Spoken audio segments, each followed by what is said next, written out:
Ici, on va continuer sur l'unité 3, et puis sur la leçon 15, les paraboles et leurs propriétés. Donc, on va voir encore une autre résolution de problème liée à cette leçon-là. Alors, regardons cette situation, qu'est-ce qu'il nous dit? Alors là, ils te disent, un lion de cercle saute au centre d'un sursaut en flamme placé à 1,4 m au-dessus du sol et à 4 mètres de son point de départ.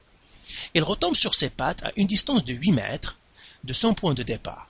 Quelle est la règle de la fonction quadratique qui correspond à sa trajectoire? Donc là, c'est une situation, on va relire encore, donc il faut toujours sortir les informations. Donc, information, okay, ça c'est information, okay. Information. Alors, qu'est-ce qu'ils nous disent? Ils nous disent, un lion de cercle saute au centre d'un sursaut en flamme placé à 1,4 m au-dessus du sol et à 4 mètres de son point de départ. Je vais représenter ça. Parfois, les données, c'est mieux de les représenter par un petit dessin. Ça, c'est le sol. Comme ça. Ça, c'est le point de départ. Et puis, il y avait un sursaut. Le lion va rentrer dans le sursaut ici. Hein, comme ça. Et puis, le sursaut, ils nous disent, il est placé à 4 mètres. Ici. Et puis, c'est ça, à 4 mètres du lion. Le lion, il est là quelque part ici. Et puis, le sursaut, il est placé à 1,4 m au-dessus du sol. Donc, le sursaut ici, peut-être le lion va sauter. Et le centre du sursaut, on a ici 1,4 m. Et qu'est-ce qu'ils nous disent après? Le lion va sauter, il retombe sur ses pattes à une distance de 8 mètres du point de départ. Donc, ça, c'est 4 mètres où il y a le sursaut. Et le lion va tomber sur ses pattes quelque part ici. Et ils nous disent, il va être sur ses pattes à 8 mètres. Comme ça. Donc, le pauvre lion, qu'est-ce qu'il va faire? Il va faire un saut comme ça et comme ça. Donc, c'est une parabole. Et là, qu'est-ce qu'ils veulent? Quelle est la règle? Ou bien, la règle, c'est l'équation de la fonction quadratique qui correspond à sa trajectoire. La trajectoire, ça veut dire, sa hauteur. Hein. La trajectoire, c'est la hauteur. Et puis, son saut, hein, donc ça, c'est la distance qu'il va parcourir selon sa hauteur. Eh bien, une fois que j'ai compris ça, je pourrais représenter ça dans mon plan cartésien. Donc là, je vais prendre, je vais graduer mon plan cartésien. Ça, c'est 1, 2, 3, 4, ça c'est 5, 6, 7, 8, 9, ça c'est 10. Et puis je vais graduer ça, je vois 1,4 m, donc je vais prendre, ça c'est 0,5, ça c'est 1, 1,5, 2, 2,5, 3, etc. Et puis le lion maintenant, ça c'est le sol, et je vais prendre son dépôt, son point de départ, c'est là où il commence à sauter, il commence son saut ici, je vais le prendre moi comme origine de mon plan cartésien, ça c'est le sol. C'est très important de toujours déterminer tes axes où est-ce qu'ils sont, hein, dans ton plan cartésien. Très important. Par exemple, ici, moi je prends le début du saut comme point d'origine. Il y a ceux qui vont prendre le sursaut, par exemple, comme point d'origine. Ça donnerait toujours la même réponse. Ok? Alors, le sursaut, où est-ce qu'il est? Il est à 4 mètres, donc ça c'est 4. Ici. Et puis, il est en hauteur de 1,4 m. 1,4 m, ça c'est 1. Ça c'est 1,5, donc il est quelque part ici. Donc, je vais le mettre en bleu aussi. Et les lions, qu'est-ce qu'il va faire après? Il va tomber sur ses pieds à 8 mètres, donc ça c'est 6, 7, 8, il va tomber ici. Donc le lion, qu'est-ce qu'il a fait? Il a fait cette acrobatie comme ça. Hein. Pas bien représenté. Comme ça. Il a fait cette acrobatie pour sauter. Il fait comme ça. Et puis, il a fait comme ça. Voilà. Alors, je vais c'est pas bien tracé.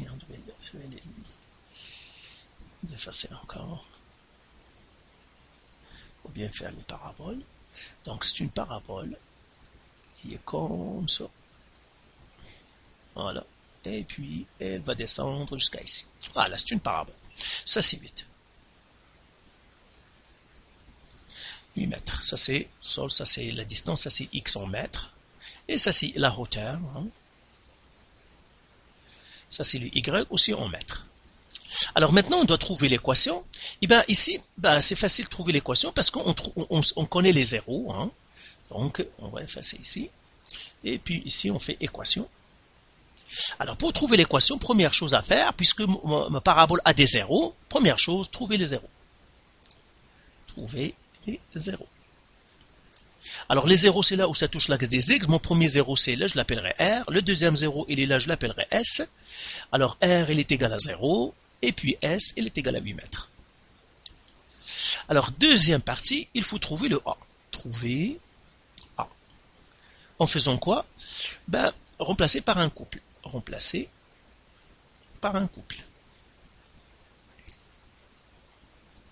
Alors le couple que je vais choisir, ben, bien sûr, ils me l'ont donné, c'est lui, c'est le sommet. Il coïncide avec le sommet, ça c'est un point. Ben, je mettrai S parce que c'est le sommet quand même. Hein. Donc ils m'ont donné ce point-là. Ils m'ont dit que donc ce point S ici, il est à 4 mètres. Et puis il est à une hauteur 1,4. Comme ça. Donc ça c'est mon point.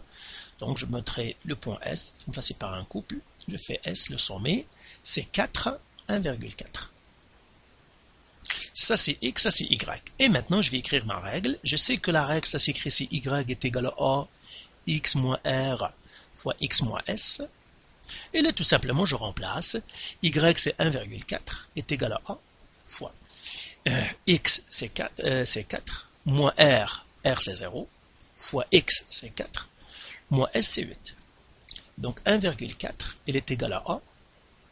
4 moins 0 c'est 4. Qui multiplie 4 moins 8, c'est moins 4. Et puis ça fait 1,4 est égal à A. 4 fois moins 4, c'est moins 16. Alors 1,4, A fois moins 16, c'est moins 16A. Je divise par moins 16, je divise par moins 16. Et là, je trouverai mon A. Donc A, il est égal à... Alors, calculatrice. Alors, je fais ça. 1,4 qui divise par moins 16, ça fait 0,01, donc je regarde ce que ça transforme en fraction, oui, c'est moins 1/16. Donc, ça c'est, combien ça donne? Attendez, qu'est-ce que la calculatrice m'a donné? Attendez, je vais reprendre le calcul. 1,4 qui divise par moins 16. 0,0875. Si je le transforme en fraction, non. Donc je vais reprendre expression égale, c'est moins 0, donc 0, 1, moins 0,0875. Donc c'est ça mon A. Alors je l'écris A égale ici, moins 0,0875, c'est ça le A. Et maintenant, une fois que j'ai trouvé le A, eh bien, j'efface tout ça et je donne la réponse. Comme ici. Donc, la troisième étape, équation. C'est ce qu'ils veulent quand je leur donne.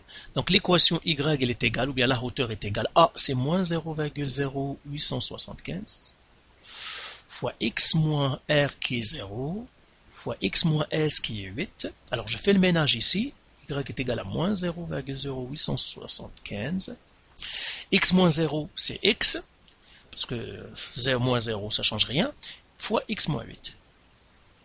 Et bien voilà mon équation. Donc voilà mon équation. Donc voilà pour cet exercice. C'est un exercice typique. Toujours avec ces résolutions de problèmes comme ça. Tu vas en avoir plusieurs. Toujours sors tes informations. Fais un dessin. Choisis tes axes et puis ton point d'origine où est-ce qu'il est. Et puis sors, si tu as des zéros, tu sors tes zéros. Si tu as des points, tu sors tes points. Et puis tu résous ta situation, mais c'est tout. Donc voilà pour cet exercice.